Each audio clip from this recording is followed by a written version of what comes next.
ದೀಪಾವಳಿ ಹಬ್ಬದ ನಿಮಿತ್ತವಾಗಿ ಶಾಂತಿನಾಥ್ ಹೋಲ್ಸೇಲ್ ಬಜಾರ್ ಕೊನ್ನೂರು ಬಟ್ಟೆ ಅಂಗಡಿಯಲ್ಲಿ ಭಾರಿ ಹೋಲ್ಸೇಲ್ ದರದಲ್ಲಿ ಬಟ್ಟೆಗಳ ಮಾರಾಟ.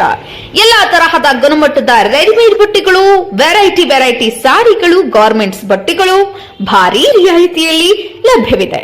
ಗುಣಮಟ್ಟದ ಬಟ್ಟೆಗಳು, ಸಾರಿಗಳು, ಗಾರ್ಮೆಂಟ್ಸ್ ಖರೀದಿಗೆ ಇಂದೇ ಶಾಂತಿನಾಥ್ ಹೋಲ್ಸೇಲ್ ಬಜಾರ್ ಕೊನ್ನೂರಿಗೆ ಭೇಟಿ ಕೊಡಿ. ಈ ಆಫರ್ ದೀಪಾವಳಿ ಹಬ್ಬಕ್ಕೆ ಮಾತ್ರ. ಅಂದರೆ ಕಾಗವಾಡ ಏನು ತಾಲೂಕಿನಿಂದ DCC ಬ್ಯಾಂಕಿಗೆ ಒಂದು ಶಾಸಕರಾದ ಮಾನ್ಯ ರಾಜು ಕಾಗೆ ಅವರು ಸ್ಪರ್ಧೆ ಮಾಡಿದರು, ಇನ್ನೊಂದು ಸನ್ಮಾನ್ಯ ಶ್ರೀನಿವಾಸ್ ಪಾಟೀಲ್ ಅವರು ಸ್ಪರ್ಧೆ ಮಾಡಿದರು. ಸೊ ಇವತ್ತು ಅಂದರೆ ಉಸ್ತುವಾರಿ ಮಂತ್ರಿಯಾದ ಸನ್ಮಾನ್ಯ ಸತೀಶ್ ಜಾರಕಿಹೊಳಿ ಅವರು, ರಾಜು ಕಾಗೆ ಅವರು, ಶ್ರೀಮಂತ್ ಪಾಟೀಲ್ರು, ನಾವು ಶ್ರೀನಿವಾಸ್ ಅವರೆಲ್ಲ ಚರ್ಚೆ ಮಾಡಿ ಜಿಲ್ಲಾ ಉಸ್ತುವಾರಿ ಮಂತ್ರಿ ಸನ್ಮಾನ್ಯ ಸತೀಶ್ ಜಾರಕಿಹೊಳಿ ಅವರು ಶ್ರೀನಿವಾಸ್ ಅವರು ನಾಮಪತ್ರ ಹಿಂದೆ ತಕ್ಕೋಬೇಕು, ರಾಜು ಕಾಗೆಯವನ್ನ ಅವಿರೋಧ ಆಯ್ಕೆ ಮಾಡ್ಬೇಕಂತೇಳಿ ನಮಗೆಲ್ಲ ಅವರು ಒಂದು ಆದೇಶ ಮಾಡಿದರು.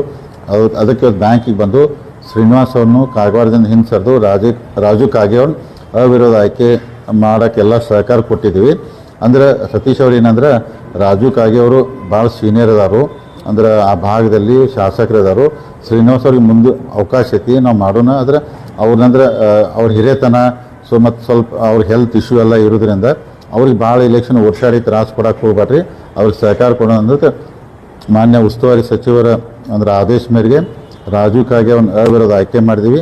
ಮುಂದಿನ ದಿನ ಮೊದಲು ಕಾಗವಾಡ ಏನು ತಾಲೂಕು ಬರ್ತೈತಿ ರೈತರ ಹಿತದೃಷ್ಟಿಯಿಂದ ಸೊ ರಾಜು ಕಾಗೆ ಅವರು, ಶ್ರೀಮಂತ್ ಪಾಟೀಲ್ ಅವರು, ಶ್ರೀನಿವಾಸ್ ಪಾಟೀಲ್ ಅವರು ಎಲ್ಲರೂ ಕೂಡಿ ರೈತರಿಗೆ ಒಳ್ಳೆ ಆಗೋ ಕೆಲಸ ಮಾಡೋಕತ್ತೆ ಅಂದ್ಕೊಂಡಾರು. ಎಲ್ಲದು ಮೀಟಿಂಗ್ ಆಗಿದೆ.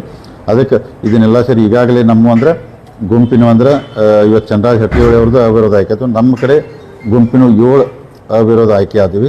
ಒಂದು ಗಣೇಶ್ ಹುಕ್ಕೇರ್ ಆಗಿದ್ದರು, ಮತ್ತು ರಾಜು ಕಾಗೆ ಅವರಂದ್ರೆ ಉಸ್ತುವಾರಿ ಸಚಿವರು ಆದೇಶ ಮೇಲೆ ಅವರೇ ಅವಿರೋಧ ಆದರು. ಇನ್ನು ಮೋಸ್ಟ್ಲಿ ಒಂದು 7 ಚುನಾವಣೆ ನಡೀತಾವೆ. ಅವನು ಚುನಾವಣೆ ಸಮಾಧಾನ ಮಾಡಿಬಿಟ್ಟು ಒಟ್ಟು ನಾ ಏನೆಲ್ಲ ಬ್ಯಾಂಕ್ ಎಲ್ಲರೂ ರೈತರ ಆಶೀರ್ವಾದದಿಂದ, ಜನರ ಆಶೀರ್ವಾದದಿಂದ ಮುಂದಿನ 5 ವರ್ಷಕ್ಕೆ ಅಗದಿ ಚೊಕ್ಕ ಅಂದರೆ ಕ್ಲೀನ್ ಆಡಳಿತ ಕೊಡುವಂಥ ಪ್ರಾಮಾಣಿಕ ಪ್ರಯತ್ನ ಮಾಡ್ತು. ಅದಕ್ಕೆ ಉಸ್ತುವಾರಿ ಮಂತ್ರಿ ಅವರಿಂದ ಇವತ್ತು ಕಾಗವಾಡ ತಾಲೂಕನ ಅವಿರೋಧ ಆಯ್ಕೆ ಆಗ್ತಾರೆ. ರಾಮದುರ್ಗು ಅಥಣಿ ಮತ್ತೆ ಬೇರೆನೂ ನಿನ್ನೆಯಿಂದ ನೀವು ಪ್ರಯತ್ನ ಮಾಡ್ತಾ ಇದ್ದೀರಿ ಅನ್ನುವಂಥ ಸುದ್ದಿ ಇತ್ತು, ಏನಾಯ್ತು ಸರ್? ಇಲ್ಲ, ಎಲ್ಲನೂ ಪ್ರಯತ್ನ ಮಾಡಿದೆ. ಅಂದ್ರೆ ಕಾಗವಾಡ ಅಥಣಿನೂ ಅವಿರೋಧ ಆಯ್ಕೆ ಆಗ್ಬೇಕಂತ ನಮ್ಗೆ ಇಚ್ಛೆ ಆಯ್ತು.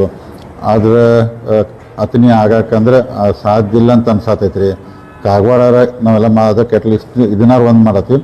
ರಾಮದುರ್ಗನೂ ಬಹುಶಃ 3 ಜನ ಉಳಿಬೋದು ಕನ್ನಡದಲ್ಲಿ ಅಂತ ಐತ್ರಿ. ಬೈಲೊಂಗ್ಲಿ 2 ಉಳಿಬೋದು, ಕಿತ್ತೂರು 2 ಉಳಿಬೋದು, ರಾಯಬಾಗನೂ 2 ಉಳಿಬೋದು, ನಿಪ್ಪಾಣಿನೂ 2 ಉಳಿಬೋದು. ಅಥಣಿ ಹಿಂಗೆ ಐತಿ. ಮೋಸ್ಟ್ಲಿ 9 ಅಂತ ಅವಿರೋಧ ಆಯ್ಕೆ ಆದಂಗೆ ಆದವ್ರಿ. ಇನ್ನು 7ಕ್ಕೆ ಚುನಾವಣೆ ನಡೀತಾವೆ. ಅವು ಚುನಾವಣೆ ಎಲ್ಲರೂ, ಯಾಕಂದ್ರೆ ಎಲ್ಲ ನಮ್ಮವ್ರ ಇರ್ತಾರೋ ಸಮಾಧಾನದಲ್ಲಿ ಶಾಂತಿ ಎಲೆಕ್ಷನ್ ಮಾಡೋಣ. ಮತದಾರ ಯಾರಿಗೆ ಆಶೀರ್ವಾದ ಮಾಡ್ತಾರಲ್ಲ ಅದಕ್ಕೆ ಏನಿಲ್ಲ, ಮುಂದಿನ 5 ವರ್ಷ ಬ್ಯಾಂಕ್ನತಿ ಭಾಳ ಉನ್ನತ ಮಟ್ಟಕ್ಕೆ ಬೆಳೆಸುವಂಥ ಎಲ್ಲರೂ ಕೂಡಿ ಜಿಲ್ಲಾದ ಎಲ್ಲ ಲೀಡರ್ಗಳು ಪ್ರಾಮಾಣಿಕ ಪ್ರಯತ್ನ ಮಾಡ್ತೀವಿ. ಅದಕ್ಕೆ ಇವತ್ತು ಅಂದರೆ ಸನ್ಮಾನ್ಯ ಸತೀಶ್ ಜಾರಕಿಹೊಳಿ ಉಸ್ತುವಾರಿ ಮಂತ್ರಿಯವರ ಆದೇಶದ ಮೇರೆಗೆ ಕಾಗವಾಡ ತಾಲೂಕನ್ನು ರಾಜು ಕಾಗೆ ಅವಿರೋಧ ಆಯ್ಕೆ ಮಾಡ್ತಾ ಇದ್ವಿ. ಇಷ್ಟೇ ಯಾಕೆ ಬಯಸ್ತೇನೆ. ಬೆಳಗಾವಿ ಮೂಡಲ್ಗಿಂದ ಕೂಡ ಒಬ್ಬೊಬ್ಬರು ಅಭ್ಯರ್ಥಿ ಅವ್ರ ವಿರುದ್ಧ ಒಬ್ಬೊಬ್ಬರು ನಾಮಪತ್ರ ಸಲ್ಲಿಸಿದ್ರು, ಅವರು ಎಲ್ಲರೂ ವಿಡ್ರಾ ಮಾಡ್ಕೊಂಡ್ರಿ. ಈಗ ಎಲ್ಲರೂ ವಿಡ್ರಾ ಮಾಡ್ಕೊಂಡ್ರಿ. ಈಗ ನಮ್ದು ಅದ ಗುಂಪಿನ ಅನ್ನೋದು 7 ಕಟ್ಟು ಕ್ಲಿಯರ್ ನಮ್ಮವ್ರು ಅವಿರೋಧ ಆಯ್ಕೆ ಆದ್ರಿ.